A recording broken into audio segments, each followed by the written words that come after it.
All right, so here we have the NAVAC. These things now come with a micron gauge built on the corner. You got 104 microns. I was explaining to our good friend over here that just because you get 104 microns there does not mean that that refrigerant line set is reflective of that. You need to valve it off and detect if this micron on the other side on your liquid actually holds when you valve off and do the decay test. The decay test is traditionally 10 minutes with a 500 micron tolerance. That means that it shouldn't raise more than 500 microns. If it does, that means you still have a lot of humidity and non-condensables, or if it continues to rise at a steady rate and doesn't stop, you have a small micro leak somewhere. Right now it says 473 and it's still going down. Whereas over here at the actual vacuum itself, it's saying 95, which can definitely give the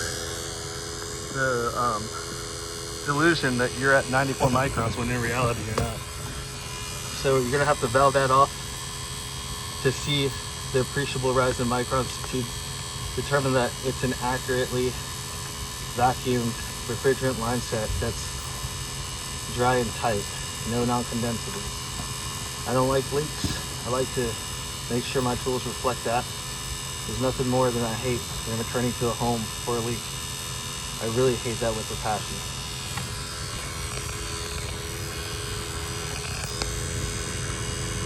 So we're gonna valve this thing out. So it's at 404 right now, still going down. But just to show what happens, I'm gonna valve it off real quick, just to show how it raises. I valved it off right now. So right there, it's valved off. 383, 387. See how it's like jumping around? It's holding steady. So that means it's a good vacuum. It's not increasing. Usually you'll see a steady increase, but it's actually holding. So yeah, that's a good vacuum then. But the whole point is, just because you see on here a sub 300 micron level, that's not indicative that that's actually sub 300 microns. In fact, this one right here says 95 microns. And that BlueVac over there, when we valved it off, was at 380 something. So there's a discrepancy, clearly.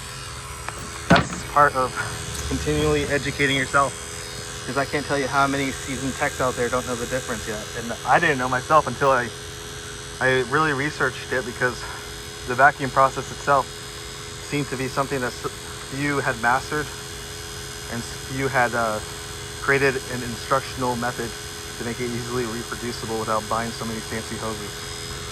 In fact, all you need is like 2 hoses and a shut-off valve and a good micron gauge and you're good to go.